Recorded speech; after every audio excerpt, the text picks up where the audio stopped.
સાંભળો છો? હા બોલને, શું છે? આપનો સમૂહ 3 વર્ષનો થયો. આ તો એનું શું?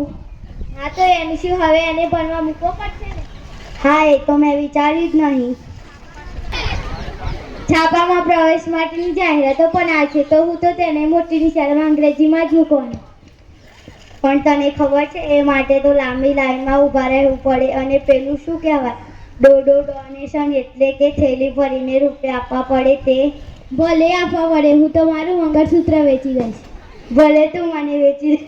પછી સ્કૂલ ફી, રિક્ષા ભાડું, ટ્યુશન ફી અને રોજ ડેના ફતવા ક્યાંથી કરીશું?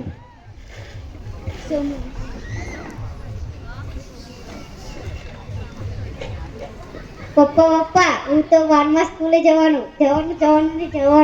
રમવાની મસ્તી કોને રમવાનું? હા, કરવાનો જ ને.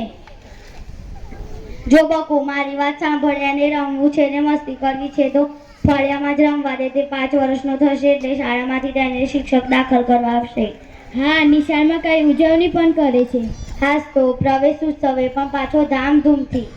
હા, પેલા બાજુવાળા શારદા કાકી કહેતા હતા કે હવે તો 1 થી 5 ધોરણમાં પ્રજ્ઞા શિક્ષણ પણ આવી ગયું છે. પ્રજ્ઞા શિક્ષણ એ વળી શું? પ્રજ્ઞા શિક્ષણ એટલે કે એમાં ચોપડાને દફતરને બાળક જાતે જ રસોઈ પ્રમાણે ભણે. તો શાળામાં માસ્તરો શું કરશે? હા, બાજુવાળા શારદા કાકી કહેતા હતા કે શાળામાં માસ્તર એમના મિત્ર બનશે. હા, મને બીજું ફળિયામાં લોકો કહેતા હતા કે હવે તો બાળકને લઈ લાવવાનું ભાડું પણ સરકારશ્રી આપશે. આપણે તો ચિંતા જ નહીં. જો નરેન્દ્રભાઈ મોદી, અબ્દુલ કલામ, લાલ બહાદુર શાસ્ત્રી પણ સરકારી શાળામાં જ ભણ્યા છે ને. હાસ તો વળી. માડી મને મેલવા હાલ, મારે નિશાળે જવું છે.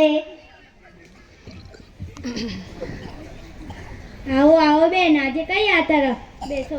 પાણી લાવ. ના. બધા મજામાં ને? હા. તમારો સમૂહ છેલ્લા 1 અઠવાડિયાથી શાળાએ આવતો જ નથી. શું થયું છે? બીમાર છે?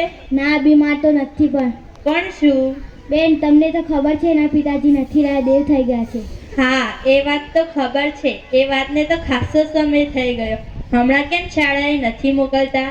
આ મોંઘવારીમાં ઘર કેમ ચલાવું, તેને ચાની દુકાને વળગાડે છે. શું કહ્યું? ચાની દુકાને? જુઓ બેન, તમારો સમૂહ હજી નાનો છે, ઘણો નાનો છે. એ તો બાળમજૂરી કરાવી કહેવાય. આપણા કાયદાની દ્રષ્ટિએ ગુનો ગણાય છે અને સજાની જોગવાઈ કરી કહેવાય. હા બેન, એના સિવાય બીજો કોઈ રસ્તો જ નથી. તમારો સમૂહ ભણવામાં હોશિયાર છે, એનું શિક્ષણ ન છોડાવો અને શાળાએ ફરીથી આવવા દો. આખી જિંદગી મજૂરી કરશે તો કેટલું કમાશે?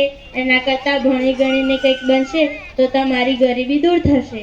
હા, હું મારા સમૂહને ચોક્કસ ભણાવીશ. તો આવતીકાલથી સોમુને શાળાએ મોકલો. 2-4 વર્ષમાં 10 પાસ થઈ જશે તો ITI કે ડિપ્લોમા કોર્સ કરી સારી નોકરી ધંધો મેળવી સારા પૈસા કમાશે અને તમારા સારા દિવસો આવશે. હા, હું મારા સમૂહને કાલથી જ શાળાએ આવવા દઈશ.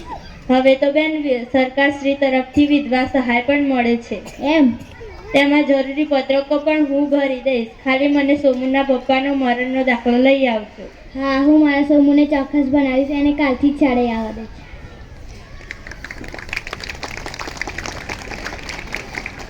તો આપણે બધા પ્રતિજ્ઞા લઈશું કે આપણા બાળકોને સરકારી શાળામાં જ ભણાવીશું. આભાર.